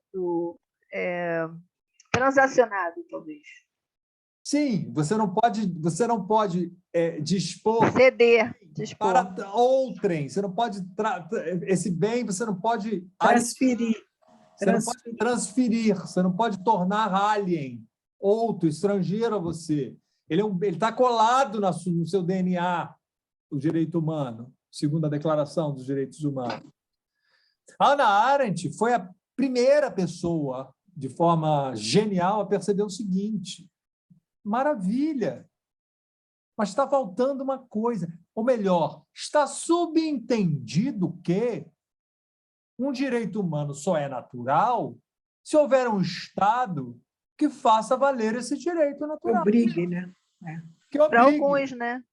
Então, para os menos abastados, precisa da mediação do Estado. Para os outros, já está garantido. Né? Então, os chamados direitos humanos não são da ordem natural do humano. Essa que é a conclusão que a Hannah Arendt faz a gente chegar. Eles são da ordem da comunidade, ao qual nós, humanos, pertencemos. Viver em grupo, né? E por isso que ela diz que quando a perda da comunidade expulsa o humano da humanidade. Essa frase é maravilhosa. E ela está se referindo aos apátridas, aquelas levas, né, aquelas ondas gigantescas, né, de imigrantes, né, no dos refugiados, no pós-Primeira Guerra, depois na Segunda Guerra, né, ela própria, né, teve que se expatriar. Como lá na Grécia também, né, Fai? Lá na antiguidade, que os comerciantes, os escravos, estrangeiros, não eram nem cidadãos, né? Perfeito, não é cidadão. Né? Uma pessoa sem lugar, um refugiado, um apátrida, quem não tem, quem é excluído socialmente, os áporos, né? Os sem saída, os encurralados sociais, né? Eles são totalmente privados de direito humano. Né? É isso que a Hannah Arendt, de uma lucidez absurda, ela percebeu. Né? É apenas um animal humano, né? Com características físicas. Ele tem o olho assim, o nariz assado, a tal cor. Né? Da mesma forma que a gente descreve um animal. Ele pertence a tal raça, a tal espécie, né? Tem tal tipo de cabelo. Né? Por isso que o Márcio, quando coloca a coisa da naturalização, né? Também da banalização das categorias, né? A segmentação da sociedade em categorias, isso é o primeiro passo para o extermínio. Daí que surge o racismo. Né? Então, a gente conclui com a Hannah Arendt que o que faz de uma pessoa um humano, um direito humano, é a garantia do seu status político, né, por parte de um Estado, que ela chama de um Estado-nação. O que faz esse Estado-nação? Um Estado que vai proteger e garantir o seu direito. Sem essa proteção, repito, sem essa proteção e sem essa garantia do status político, a pessoa humana nada mais é do que um animal humano. E aí... Fala. Desculpa. Fala. Desculpa. E ainda assim, nem a garantia para todos, né? Porque, além dos menos abastados, a gente tem essa briga dos defensores dos direitos humanos. Se dizem que defensores dos direitos humanos é defensor de bandido. Então, dependendo ainda da classe, e se você realmente cometeu algum delito, você não tem direito algum a ser humano. Você criou a categoria bandido, né? Exatamente. Você expulsa a pessoa da humanidade. Ele é bandido, tem que morrer. Né? Não tem direito nenhum. Né? E quando o Freixo vai lá defender o direito do bandido, ele está defendendo o bandido, não está defendendo o direito do bandido. Esse que é o problema, né? Olha que horror. Né? E o que faz... porque acha que o bandido não tem direito de defesa, né? Exatamente, porque ele criou essa categoria bandido, e essa categoria expulsou ele da humanidade. Tirou ele fora. Tirou ele fora. Né? Então... Cláudia, porque agora não foi só uma questão que me veio na cabeça, eu estou lendo no grupo de leitura Os Irmãos Karamazov, né? E aí está na fase que começa a falar sobre essas questões de religião. E um dos monges lá, ele começa a falar, mas nessa parte do amor e tal, então ele fala assim, né? Sem som, Glaucio.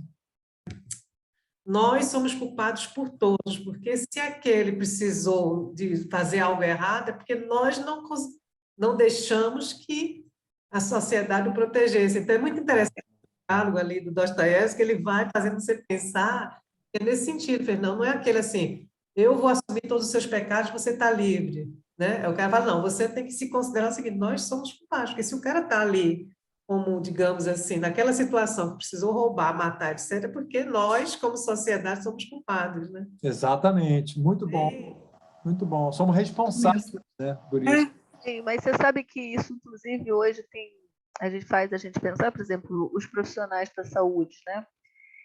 Se coloca muito um determinado sintoma, por exemplo, a ansiedade da pessoa, a angústia, muito em relação de novo, à meritocracia, né? Então, assim, você está ansioso por mérito próprio, mas não se coloca o sintoma dentro de uma coletividade. O que está acontecendo com a sociedade para que aquele indivíduo realmente tenha se tornado ansioso? Será que não tem a ver exatamente com esse neoliberalismo que a gente tem visto?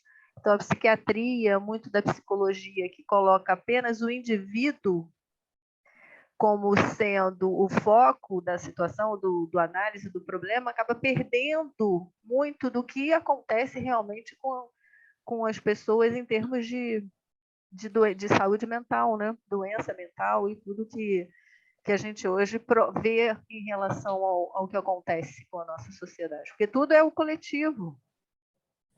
E nesse caso que você está falando, né, o sujeito assume uma culpa, né, por todos os seus fracassos. Ele é o incapaz, ele é o fracassado, né? Ele é o doente. Ele É você que está ansioso. É você. E isso cria-se um estigma para aquela pessoa em relação àquela pessoa, né? Porque, além de tudo, ele é culpado pelo sintoma que a sociedade acabou produzindo. Muito bom essa conexão aí, muito interessante. E o que falta nas universidades, né? Por exemplo, a de medicina, que é sociologia, filosofia, psicologia. Então, a psiquiatria, ou eu falei da psiquiatria, mas qualquer outra clínica, que visa somente esse estudo ou fisiológico ou individual, tem uma perda enorme, né, no diagnóstico e na atenção com as pessoas. Não consegue fazer essa interdisciplinaridade, né, do social. E o que é muito cruel e perverso nisso que você está falando é que, claro que tem gente das classes ditas baixas, né, que vão, por um motivo ou outro, que vão conseguir alguma coisa, vão melhorar, vão ter um desempenho. Eu cito sempre esse rapaz que eu conheço, que faz serviço aqui para a gente em casa, que é um rapaz super esperto, super ágil, super... E ele fala, não, quem quer consegue. Pois é. Consegue. Porque ele se acha um vencedor. Ele utiliza o fato dele ter, digamos assim, ascendido, não muito socialmente, mas de qualquer forma ele realmente é um vencedor, porque ele tem um trabalho, ele tem a vida dele, enfim, mas ele encampa esse discurso da meritocracia e, em vez de se solidarizar com aqueles da sua própria classe, ele os condena, ele tripudia, ele debocha, ele diz que são vagabundos, que não querem nada. Então, ele usa exatamente o discurso do opressor. Não, tem que dar Bolsa Família, não. Tem que alimentar vagabundo, não. Eu não preciso de Bolsa Família. Realmente, ele não precisa, mas ele é um pontinho fora da curva. Eu tento conversar isso com ele, eu falo, mas tem gente que não consegue o que você conseguiu.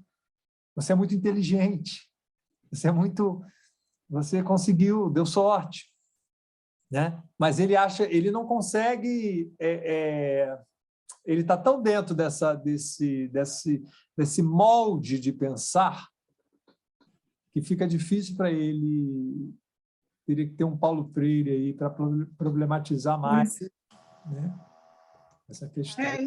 Ele criou uma ideia, né? Uma ideologia. Também. Na verdade, ele encampou, ele não criou. Ele encampou, Não, para ele Ele encampou. Ele encampou essa ideologia.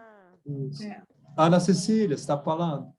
Ana, fala. Aí falta uma análise de psicodinâmica, né? Porque só está se vendo o indivíduo como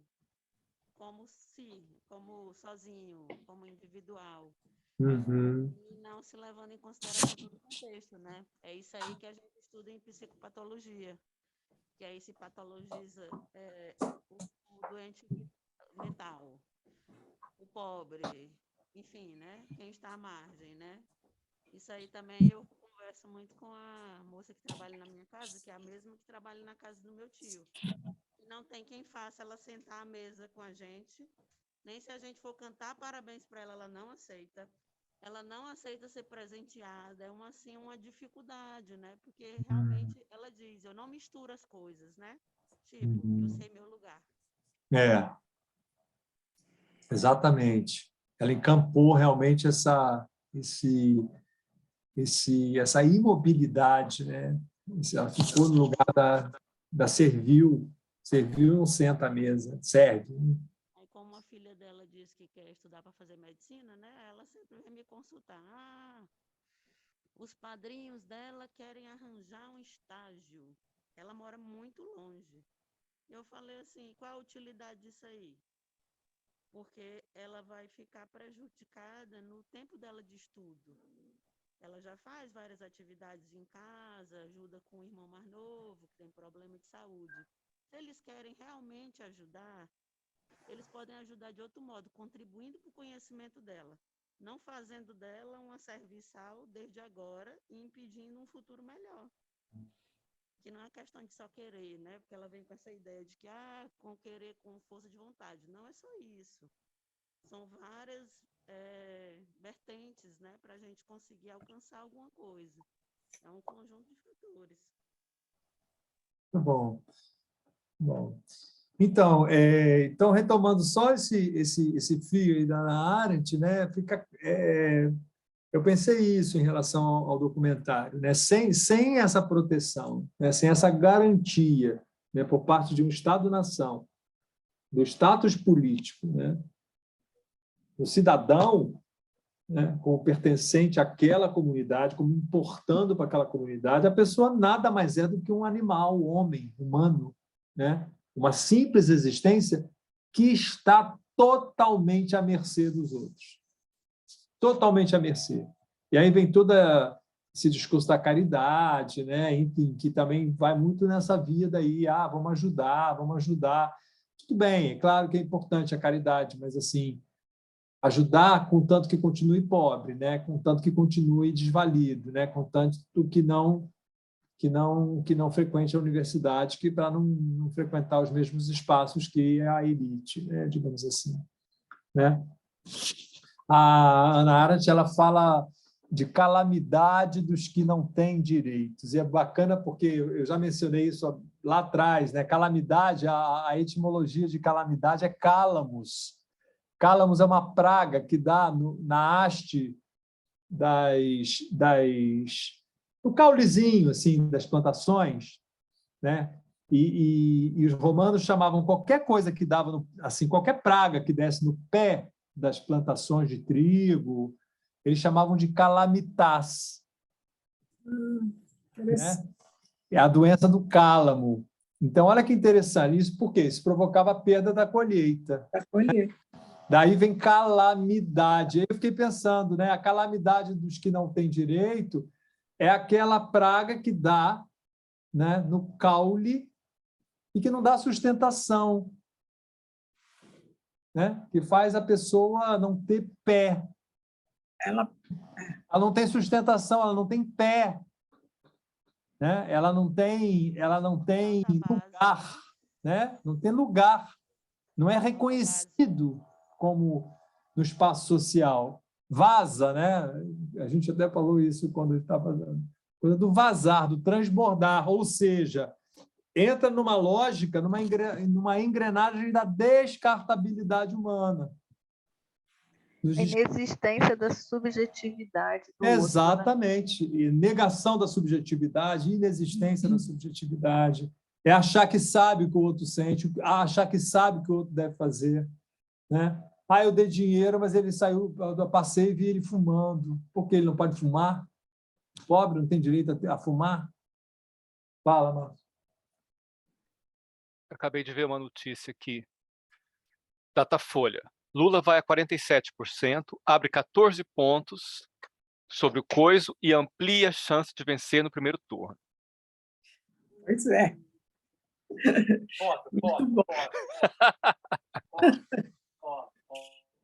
Vai consolidando, vai consolidando. Vai. Outros? Vai lá. Pronto.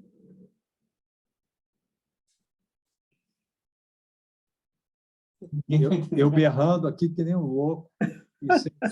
Ana Cecília, cadê você? Vamos embora, faz o L aí. Que bom.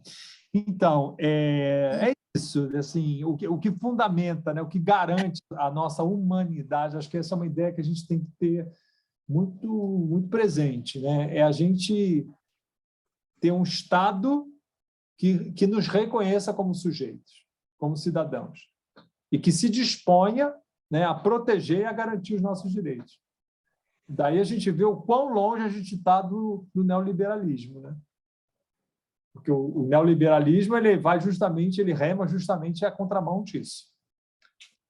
O Estado mínimo, esse discurso da meritocracia, do empreendedorismo, do voluntarismo, do indivíduo, o indivíduo pode, o indivíduo faz, o indivíduo acontece. E eu quero lembrar aqui, porque eu estou sempre trazendo a Marilena Chaui, porque a Marilena Chaui falou uma coisa que eu achei muito esclarecedora para mim.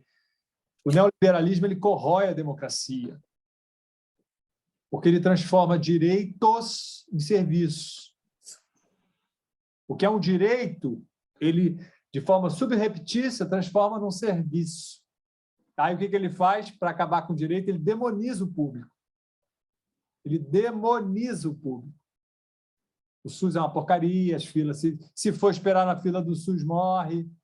Então, ele começa a insuflar essa ideia de que o SUS é ruim. O SUS é ruim por quê? A problematização. Em benefício de quem o SUS é ruim? Né? Em favor de quem o SUS é ruim? Né? É isso que a gente tem que fazer. Não demonizar o público, mas justamente problematizar. Claro. A quem interessa que o SUS seja ruim? Para quem quer implantar os planos de saúde. Claro. Né? Então, fica aqui essa ideia e para convocar o melhor dos melhores, né, o Aristóteles, né, aquela ideia dele, né, que o que faz de nós sujeitos humanos está na definição mesmo, né, de humano em Aristóteles, né, o anthropos, né, zoon, logikon, politikon, né, a gente se sentir integrado numa comunidade onde a gente se reconheça como sujeito e que nos reconheça e reconheça os nossos direitos como sujeito. Isso. É isso, pessoal. Por hoje foi o que eu trouxe aqui para a gente pensar. Quem quiser comentar alguma coisa.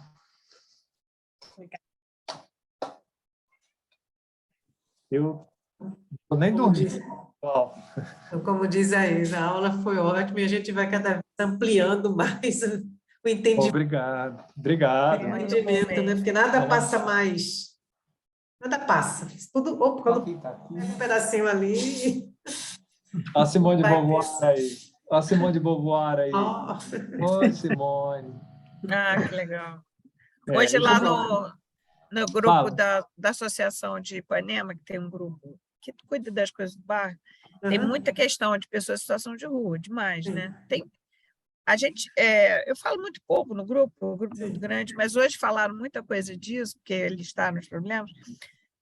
Aí usaram a expressão controle de natalidade para as pessoas em situação vulnerável. Ah, meu Deus. Mas, assim, nem passa pela cabeça assim, que precisamos fazer um planejamento familiar, né? Conversar com as pessoas, fazer com que as pessoas... Né? Não, é controle de natalidade. Eu me lembrei dessas campanhas de esterilização. Com certeza, com certeza. É uma coisa que você faz com bicho, né? Você Exato. pega Vai lá. e você castra.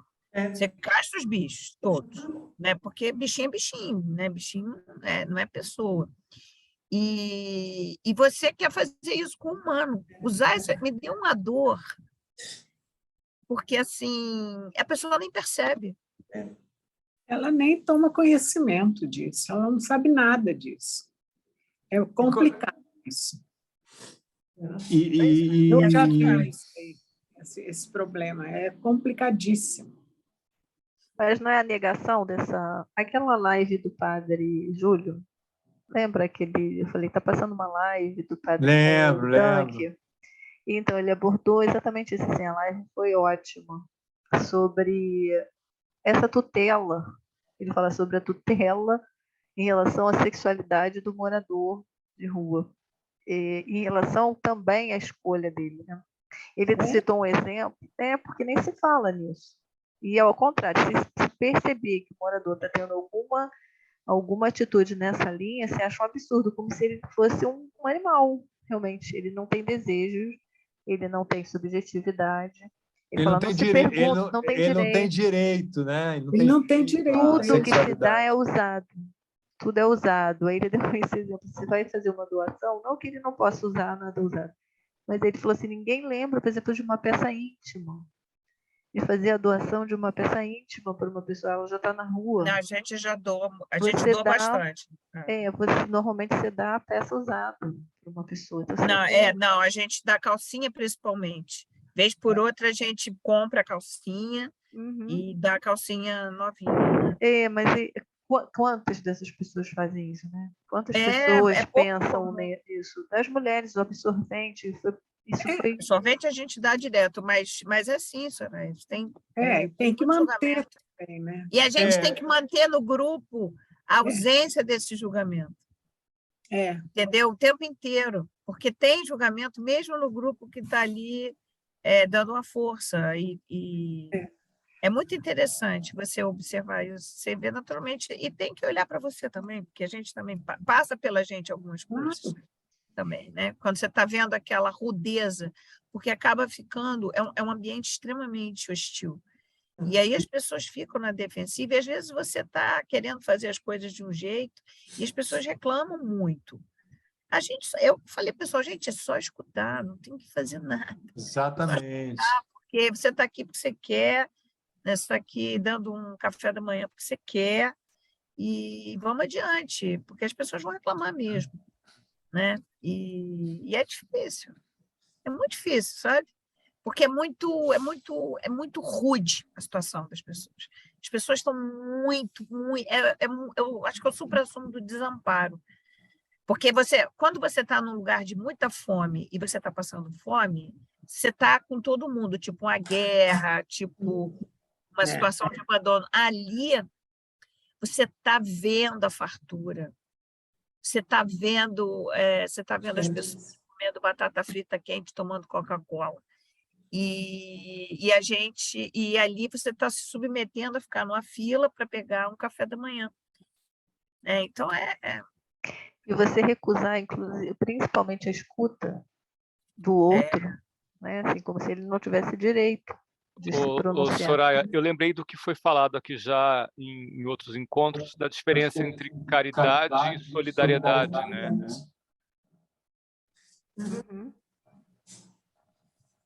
Sim, se o outro não pode falar, então assim, ele inexiste, né? Como é que ele vai se pronunciar de alguma maneira? Como é que ele vai se colocar? Como é que ele vai existir se não for através do... Ele não tem linguagem, não tem fala, não pode queixar, não pode, né? Não pode falar sobre nada, porque a gente não está disposto a ouvir. Porque aí o Márcio trouxe de novo essa caridade. Você aceita. Já estou te dando, estou fazendo um favor. Então você aceita. Eu me lembro de um dia lá naquele dia que a gente foi, naquele bacana de fazer comida, lá de noite, fomos por detrás.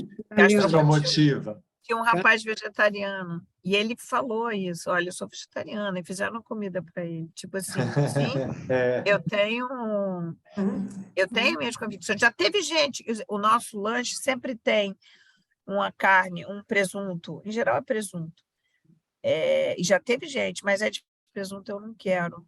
Eu vou pegar o sanduíche. Aí eu até falo, mas tem bastante outras coisas. Você pega o sanduíche e dá para alguma das outras pessoas. São 2 sanduíches, você divide e tal. Né?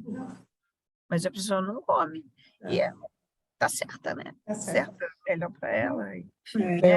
Tem uma história que eu vou contar meio de lembrança, assim. Certamente vou contar mal, mas eu acho que a mensagem eu vou lembrar, que é atribuída ao Dom Helder Câmara, que vinha um cara da rua, morador de situação de rua, que vinha pedir dinheiro para ele e ele dava.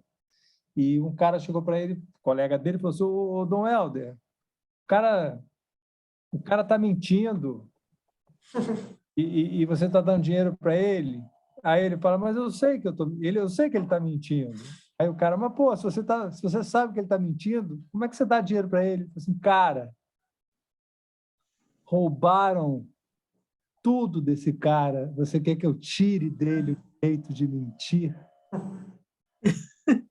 Era um Incrível, né? direito também, né? Nossa, que coisa mais... Isso é a quintessência da espiritualidade. Se isso não é Exatamente. espiritualidade, eu não sei o que é. Isso aí é ouvir o outro, né? O cara está mentindo, mas e daí? Né? Exatamente. O que tem sido muito difícil nessas coisas é quando tem criança junto, porque vem famílias pedir, nas filas para pegar o café da manhã. E quando tem criança junto e você vê um pai, sempre o pai, tá, gente? Pode parecer preconceito, mas é impressionante. Maltratando a criança e até tirando o lanche dela. Nessa última vez, eu engrossei com o cara, assim, não, deixa o menino aqui lanchar, depois você... Não posso fazer nada, né? Eu estava querendo esse conselho tutelar aparecer. Às vezes ele aparece. Porque tem isso, né? Mas isso... Aí o pessoal, não, Glenda, aí o pessoal também não deixa disso. Você tem que... A criança não está aí. Eu falei, não, com criança você me desculpe. É lógico. Eu vou intervir. Porque lá também tem muito uma questão lá, o pessoal fala, não, ela está passando o que ela tem que passar, porque tem de todo tipo de pessoa lá no coletivo, tem gente que acredita muito nessa coisa espiritual de você pagar, e aí fala assim, não, mas é porque se veio nessa família, eu falei assim, você pode discutir não. ou olhar a criança terminar de lanchar. Eu não posso impedir que ele leve ela depois e dê uma surra nela, não posso, porque eu não vou ver. Mas enquanto está sob o nosso olhar, eu falei, a gente, inclusive, deve fazer isso, porque a gente está num lugar aqui, entendeu? De tanto privilégio, se você comparar, é tanto privilégio que você tem para estar aqui, que o mínimo que você pode fazer é proteger essa criança, né? Porque tem isso, você vê muito maltrato do pai, não é nem de ninguém, é do pai. Mãe, confesso a vocês que eu nunca vi. Eu vejo lá aquelas mulheres lá com a filha imensa, um monte de criança, carrinho, e pegando um monte de lanche, né? Mas é muito difícil, porque é isso mesmo, as pessoas já perderam tudo. O que você vai falar para uma pessoa que perdeu tudo? Exatamente. Glenda, e essa postura, né, dessas pessoas que ficam, não, mas já está programado para isso, tem que ser...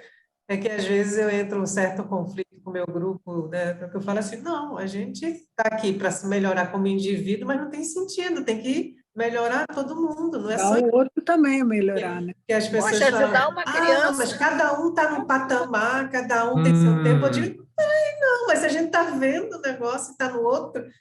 Não tem cabimento. Mas tem pessoas que são isso mesmo, não, está ali na outra vida. Não aguento isso. Eu falei assim, você pode fazer essa...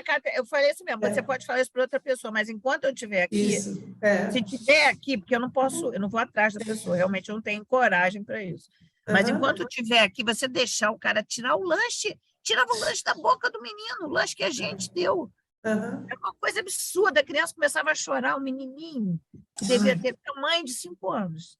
Mas que ele estava disputando com a criança, é isso? Ele brigou com a criança deve ter feito alguma bobagem, qualquer coisa de criança, que ele era muito pequeno, Soraya, era uma criança muito pequena. E aí ele queria castigar com a criança, deixando a criança com fome. Na minha frente, na nossa frente ali.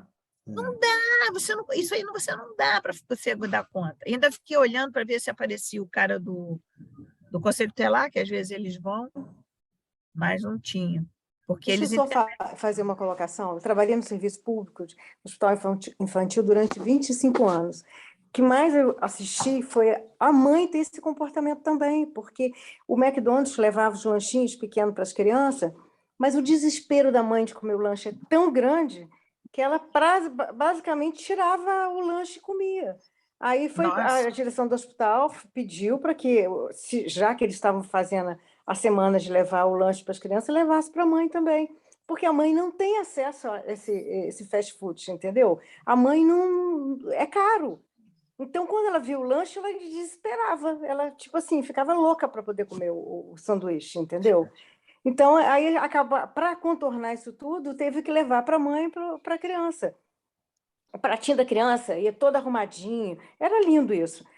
Com um sorriso, assim, para poder estimular a criança a comer. A mãe já ia para o refeitório, tinha direito à comida, que a comida era maravilhosa, onde a gente comia.